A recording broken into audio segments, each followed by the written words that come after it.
That evening, Peter returned to the laboratory. Roborat's behavioral test showed the robot had accepted the brain file of the aggressive rat. The real question was whether the bionet could condition it. The off-protocol part of Peter's research involved reverse transfer of a brain file into a live rat. The bionet brain had a wonderful property. It could find and fix disorder in the brain. It could suppress circuits that put the body at risk. Subtle and minor changes would improve behavior, which he could measure by testing rats before and after the procedure.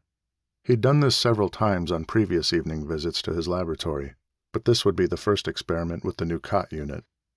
He re-recorded Roborat in full view of the security camera. There was no reason to hide what would appear to be usual activity, and the security guys couldn't tell legitimate from illegitimate. What's more, the videos were only kept for 2 weeks. The recording went well and the robot recovered function without incident. Peter started the program that used powerful algorithms to extract the Harvey components, hopefully slightly modified, from the brain data. This recovered file would go back into the donor rat. For the next procedure, Peter arranged an electronics rack and the data monitor to shield his activity from the camera. He brought Harvey's plastic cage into the laboratory and grabbed the animal firmly with his gloved hand. He brushed off clinging cedar chips and injected relaxant and anesthetic before arranging the subdued rat in the scanning apparatus. He invoked his own subroutine of the COT program, a modification that vastly improved the fidelity of transfer. Slowly, the file taken from Roborat was inserted into Harvey. This was the hard part of the evening visits. The sitting and waiting, fearful a colleague would drop in and ask what he was doing. When the transfer was almost complete, Peter was startled by a knock at the door. He jumped, feeling a spasm grip his heart. The face of a uniformed guard was framed by the door's glass panel. Thankfully, the man required only a wave and a smile to convince him that everything was all right. When he left, Peter trembled. He administered a stimulant to Harvey and tried to relax while Harvey recovered. The wall clock unhurriedly clicked off 30 minutes.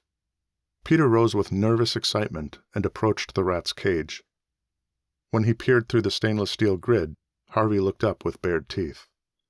Perhaps more time was needed for neural integration. He picked up the thick gray handling gloves. When he removed the cage cover, the rat reared, but he didn't lunge. He wasn't friendly, but few laboratory rats were. Peter put his gloved hand in and gently lifted the animal. Harvey squealed and clamped onto the glove, but his heart did not seem to be in the gesture, and he took his mouth away as if the fabric were a foul piece of cheese. Mentally, Peter gave Harvey a moderate score for aggressiveness, although he admitted that the recent exposure to the cot cocktail could account for the improvement. Harvey showed the usual excitement, but he could go through the discrimination test scoring much higher than normal. That result had to be due to the Roborat's influence. Satisfied, Peter made entries in his notebook and removed the altered cot routine from the computer. He returned the laboratory to the usual neat condition favored by Lisa and delivered Harvey to the animal quarters where Lisa would find him in the morning. If she noticed that Harvey's aggressiveness was reduced, he would attribute it to getting used to being handled. Back in his office, he was filled with exhilaration. This was success. A biosynthetic brain had conditioned a mammalian brain to produce useful behavior modifications. He was elated as he locked up the memory stick with the modified cot routine. He came back down to earth when he eyed the pile of resumes on his desk. He had to find a new technician. They needed success with whole brain recording in more rats and in something bigger than a rat in time for the DoD review. He plopped wearily into his chair and prepared to rank the dozen candidates who'd passed his first screen. Not thrilled with any of them, he committed to getting the top ones in for interviews. Personnel had already done a preliminary check to clear these applicants. He had to find the best fit, the one with both skills and a compatible personality. The list had to be in the hands of human resources in the morning.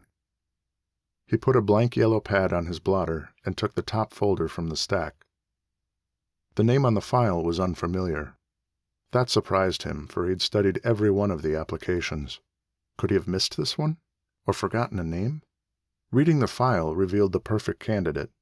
Education, job history, and skills were ideal. Almost too good to be true.